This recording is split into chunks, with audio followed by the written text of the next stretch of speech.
नमस्कार साथियों, पॉडकास्ट के इस चैनल से मैं मोहम्मद इसाक खान आप सभी को अपने और अपने समस्त साथियों की ओर से आपको हार्दिक बधाई देते हैं ईद उल फित्र यानी मीठी ईद की। ईद उल फित्र यानी ईद का त्यौहार, अगर मैं अपनी बात कहूँ और बचपन की बात कहूँ तो मैं रोज़े रखने के बाद ईद के दिन नए कपड़े के लिए ललायत रहता था और यही मानकर चलता था कि ईद के दिन मुझे नए कपड़े मिलते थे।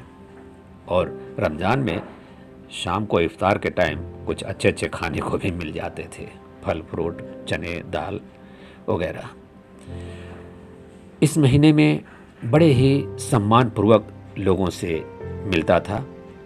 समाज के लोगों को एक रिश्ते से हम पुकारा करते थे। इसमें जाति धर्म का कोई भेदभाव नहीं था।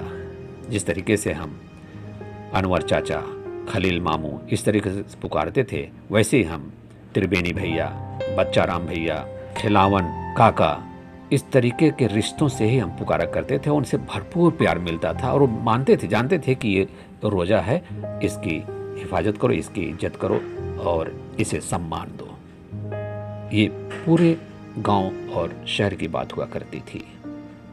ठीक है, आज थोड़े से कुछ अलग माहौल हो गए हैं, लोग अपने अपने बारे में ज़्यादा कुछ सोचने लगे हैं, लेकिन अगर हम कोशिश करें तो हम उस माहौल को, उस भाईचारे को, उस सौहार्द को दोबारा ला सकते हैं। बस दिलों में प्यार चाहिए और इसी प्यार को जगाने के लिए ईद जैसे त्यौहार को हम मनाते हैं। ईद का पर्व खुशियों का त्यौहार है। वैसे तो यह इस्लाम धर्म का त्यौहार है, लेकिन आज इस त्यौहार को लगभग सभी धर्मों के लोग मिलजुल कर मनाते हैं। दरअसल इस पर्व से पहले शुरू होने वाले रमज़ान के पाक महीने में इस्लाम मज़हब के मानने वाले लोग पूरे एक महीने का रोज़ा रखते हैं।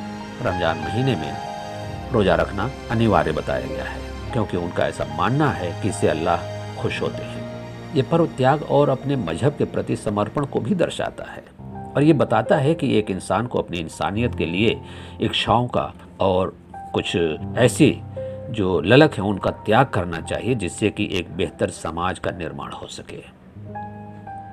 ईद उल फित्र का निर्धारण एक दिन पहले चांद देखकर होता है। चांद देखने के बाद उससे अगले दिन ईद मनाई जाती है।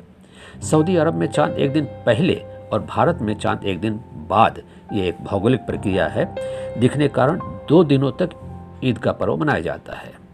ईद एक महत्वपूर्ण त्यौहार है, इसलिए इस दिन छुट्टी भी होती है। ईद के दिन सुबह से ही इसकी तैयारियां शुरू हो जाती है। लोग दिन भर तरह तरह के व्यंजन पकवान बनाते हैं तथा नए कपड़े तो पहनते ही हैं।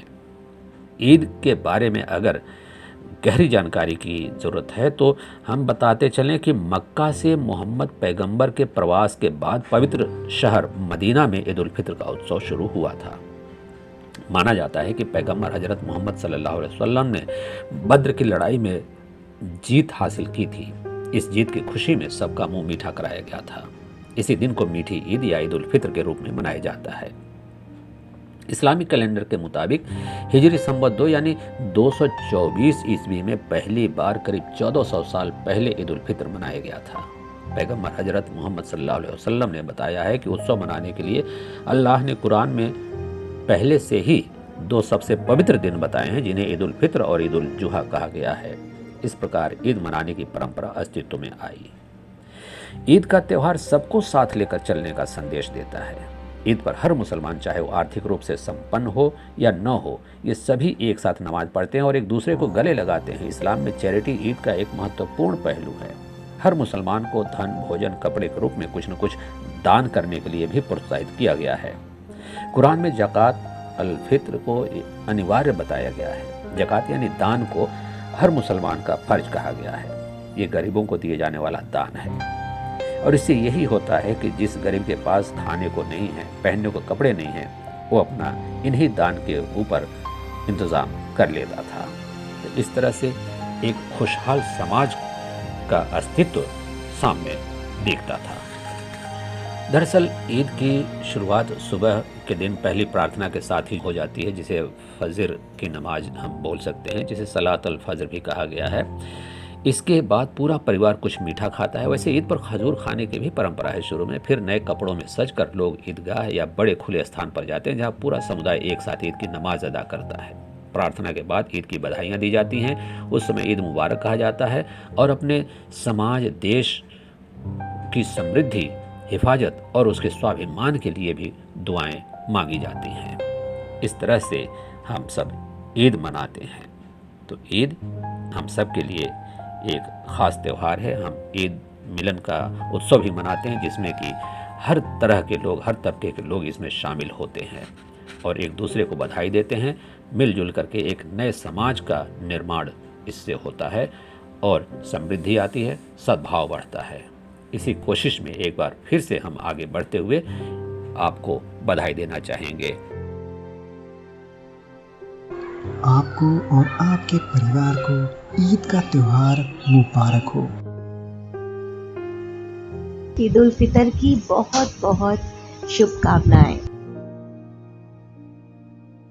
बूंदे पॉडकास्ट की तरफ से मीठी ईद की आप सबको बहुत मिठास के साथ शुभकामनाएं।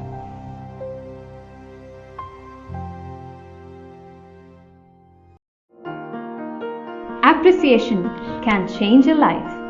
Your support and appreciation is all we need. Support us and be our patron and get a chance to be a part of our exclusive fan-based show. Log on to www.patreon.com/Boonde Podcast and show your love and support. Link available in the description.